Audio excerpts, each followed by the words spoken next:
Dewan Pengawas KPK melanjutkan proses sidang etik dalam kasus yang menjerat Ketua Nonaktif KPK Firly Bahuri. Anggota Dewan Pengawas KPK Alberti Nahu mengatakan sebanyak 12 orang akan diperiksa di gedung KPK Kafling C1 di Jakarta pada Kamis pagi pukul 9 waktu Indonesia Barat. Sebelumnya 12 orang sudah diperiksa dalam sidang etik Dewan Pengawas kemarin. 4 diantaranya adalah para pimpinan KPK. Sementara Firly Bahuri absen. Oh 12 orang, masih sama kayak kemarin? 12 saksi Bu? Iya betul, 12. Oh 12 orang, 12 masih sama kayak kemarin Mas? Atau ada yang baru lagi Bu saksinya? Ya pasti beda dengan yang kemarin. Kemarin kan pimpinan sudah. Keempatnya udah hadir semua ya? Semua sudah hadir. Kalau hari ini internal semua atau ada pihak eksternal lagi? Hari ini ada internal, ada eksternal. Ya. Dan terkonfirmasi semua bakal hadir kalau pemeriksaan? Sampai kemarin itu terkonfirmasi hadir. Ya. Informasi lebih lengkap dari jalannya sidang etik Ketua KPK nonaktif Firly Bahuri akan disampaikan jurnalis Kompas TV Tifal Solesa langsung dari gedung KPK Jakarta. Tifal, hari ini ada 12 orang saksi yang dijadwalkan akan diperiksa. Apakah Firly termasuk salah satu yang diperiksa? Sayangnya nama Firly Bahuri selaku Ketua Nonaktif Komisi Pemberantasan Korupsi ini tidak masuk dalam daftar 12 orang yang diperiksa dalam sidang etik di Dewan Pengawas Komisi Pemberantasan Korupsi hari ini. Tadi Alberti Nahu sudah menyampaikan bahwa selain tidak ada nama Firly Bahuri untuk diperiksa dan fokusnya hari ini tertuju pada pihak internal dan juga eksternal yang kemudian diperiksa untuk sidang lanjutan dalam perkara pelanggaran kode etik yang dilakukan oleh Firly Bahuri yang kemarin beberapa waktu lalu sudah dinyatakan oleh Dewan Pengawas KPK lewat hasil pemeriksaan pendahuluan dan dinyatakan layak untuk masuk ke dalam tahap berikutnya yakni tahap sidang etik. Hari ini lebih rincinya lagi saya juga menerima informasi dari anggota Dewan Pengawas KPK Syamsuddin Haris lewat pesan singkat tadi. Ia menyampaikan bahwa hari ini lebih banyak eksternal dari Kementerian Pertanian dan Polri termasuk Kasdi, Sekjen, Hatta Direktur dan lain-lain. Kalau kita coba ingat kembali nama Kasdi Subagiono selaku mantan Sekretaris Jenderal Kementerian Pertanian dan Muhammad Hatta selaku Direktur Alat dan Mesin Pertanian Kementerian Pertanian ini dibawa ke dalam proses sidang etik hari ini untuk didengarkan keterangannya selaku saksi dalam dugaan pelanggaran etik Firly Bahuri ini. Dan perlu diingat juga bahwa kedua nama ini bersama dengan Syahrul Yassin Limpo terjerat sebagai tersangka dalam kasus suap di lingkungan Kementerian Pertanian. Beberapa nama lainnya juga masih kami tunggu konfirmasi siapa-siapa saja karena perlu dipahami juga bahwa proses sidang etik ini berlangsung secara tertutup.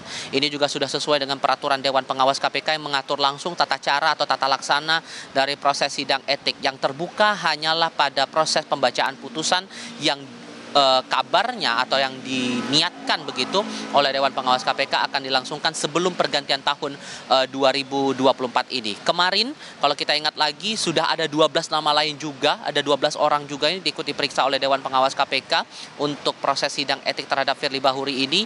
Dan sekali lagi Firly saat itu tidak hadir walaupun kemudian ada permohonan agar ataupun juga sudah ada penjadwalan ulang terhadap Firly ini untuk kemudian diperiksa yang semula dijadwalkan pada hari Kamis pekan lalu kemudian dijadwalkan pada tanggal 20 namun kemudian di tanggal 20 kemarin persis pada hari Rabu dia tidak hadir.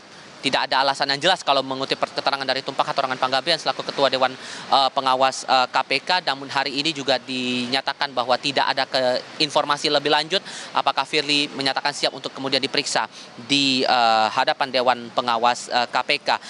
Yang juga perlu dicermati di sini bahwa untuk keterangan-keterangan saksi ini juga semuanya dinyatakan dinyatakan rahasia begitu. Tidak ada pernyataan detail, bahkan kemarin sempat kami tanyakan juga kepada pihak-pihak terkait terutama dari Dewan Pengawas KPK sebetulnya hal-hal detail apa yang kemudian disampaikan oleh para saksi ini.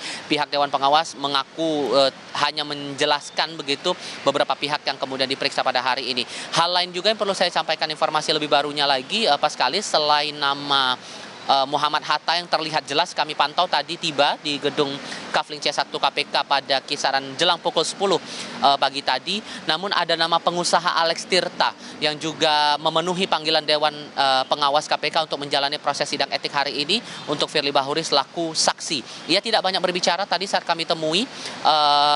sekitar pukul setengah 11 siang waktu Indonesia bagian Barat, namun ia langsung menuju ke dalam gedung Pusat Pendidikan Anti Korupsi di tempat kami melaporkan sekarang untuk kemudian menuju ke atau menghadap ke pihak Dewan Pengawas KPK. Paskalis. Tifal, ini artinya kalau Firly tidak hadir di sidang Dewas, apakah nanti Dewas bisa mengambil putusan meskipun tanpa keterangan Firly?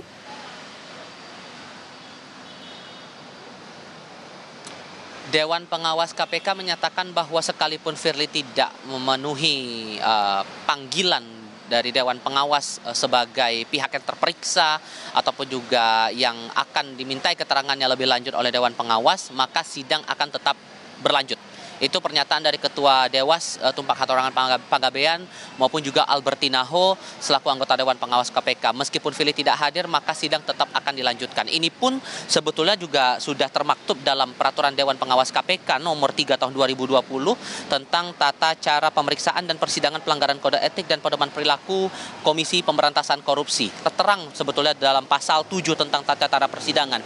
Terperiksa yang tidak hadir dalam panggilan pertama kemudian akan dilakukan pemanggilan pada kali kedua, lalu kemudian kalau pada kali kedua ia tidak memenuhi panggilan kembali, maka dinyatakan bahwa ia dianggap melepaskan haknya untuk membela diri sehingga sidang tetap dilanjutkan tanpa kehadiran terperiksa. Itu sudah terang dijelaskan di situ, sehingga kalau kita dengarkan lagi, kita simak lagi pernyataan dari Tumpak Hatorangan Panggabean tadi bahwa sekalipun tidak ada pernyataan ataupun juga tidak dipenuhi panggilan itu oleh Firly Bahuri untuk diperiksa di hadapan Dewan Pengawas, maka ia yang merugi sendiri untuk bisa membela dirinya di hadapan Dewan Pengawas KPK. Ancaman sanksinya bakal bisa beragam, bahkan sanksi terberatnya adalah rekomendasi dari Dewan Pengawas untuk Firly mengundurkan diri dari jabatannya sebagai insan KPK. Paskalis. Tifal Solesa, terima kasih laporan Anda langsung dari Gedung KPK Jakarta.